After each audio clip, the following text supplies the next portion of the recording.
ይህ ወንድ ልጅ ለእህቱ የአንገት ሐብል እያደረገላት ነበር። ነገር ግን ባለቤቷ በአጋጣሚ ይህንን ይመለከታል። እውነታውን ሳያውቅ ሚስቱ በሌላ ወንድ እየከዳችው እንደሆነ በማሰብ በስህተት ተረዳ። እሷ ግን መንታ ልጆችን እንደጸነሰች ስታውቅ በደስታ ፈንጥዛ ነበር። ይህንን የደስታ ዜና ለባሏ ልትነግረው ስትደውልለት ግን እሱ ስራ እንደበዛበት በደረቅ ድምጽ መልሶ ስልኩን ዘጋባት።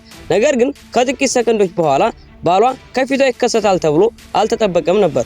ባሏ በቀጥታ ወደ ሌላኛዋ ሴት ሲያመራ ስታየው ወዲያውኑ ክደቱን ተረዳቸው። ሮጣ ሄዳ ልትጮህበትና ልትቆጣው ፈልጋ ነበር። ነገር ግን የዕለቱ ድግስ የአማቷ የልደት በዓል ስለነበር የቤተሰቡን ክብር ላለማጣት ስትል ብቻ ብስጭቷና በደሏን በውስጧ አፍና ለመያዝ ተገደደች። የደከማ አካሏን እየጎተተች ወደ ድግሱ ስትገባ አማቷ በትዕቢትና በንቀት ዓይን ተመለከተቻት። ሴትዮዋ ግን ይህ ሁሉ ቢሆንም ለአማቷ በሚሊዮን የሚቆጠር ዋጋ ያለው ቦርሳ በስጦታ አዘጋጅታላት ነበር። ጨካኙ አማት ግን ስጦታውን ዞር ብላ እንኳን ሳታየው የርካሽ ቆሻሻ ነው ስትል አፌዘችባት። ታስረዳት ብትሞክርም ሊያምኗት አልፈቀዱም። ባሏም ጭምር በጨካኝ ቃላት አዋረዳት። ክብሯ የተነካው ይህች ምስኪን ሴት ልጇን ለብቻዋ ለማሳደግ ቆርጣ ከባሏ ጋር ለመፋታት ወሰነች። ነገር ግን በዛው ቅጽበት የባሏ ውሽማ የሴትዮዋን እጅ መታችው። ከዚያም ሁለቱም ተያይዘው ወደ ዋናው ገንዳ ውስጥ ዘለሉ። ይህ ጨካኝ ባል ውሽማው ወደ ውሃ ውስጥ ስትወድቅ አይቶ እሷን ለማዳን ወዲያውኑ ዘለለ።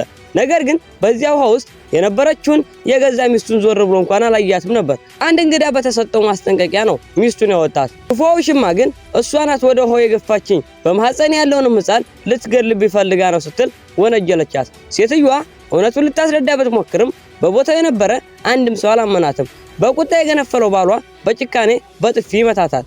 በውሽማው ላይ አንዳች ነገር ቢፈጠር እንደማይምራት ዛተባት። የባሏ እህትም ወንድሟ ሚስቱን ከቤት እንዲያባርራት እየገፋፋችው በጭካኔ መሬት ላይ ጣለቻት።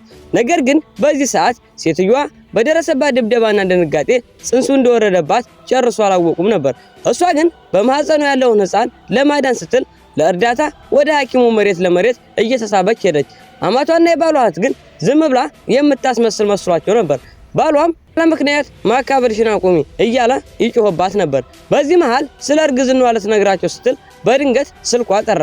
ባሏ ስልኩን ነጥቆ ተመለከተ። ደዋው ወንድ መሆኑን ሲያይ ሌላ ግንኙነት ያላት መስሎት ስልኩን መሬት ላይ ፈረካከሰው። በዛ ቅጽበት ሴትዮዋ ሙሉ በሙሉ ተስፋ ቆረጠች። በዚህ ጨካኝ ሰውዬ ህይወት ውስጥ በመግባቷ በጥልቀት ተጸጸተች። ባሏ ግን እሷ ስለ ፍቅረኛዋ ስትል ለመፋታት ያፈረችና የተናደደች መሰለው። ነገር ግን የተባለው ሰው በእውነትም የገዛ ወንድሟ እንደሆነና ለአማቱ ልደት በሚሊዮን የሚቆጠር ስጦታ ይዞ የመጣ ታላቅ ሰው መሆኑን ጨርሶ አላወቀም ነበር።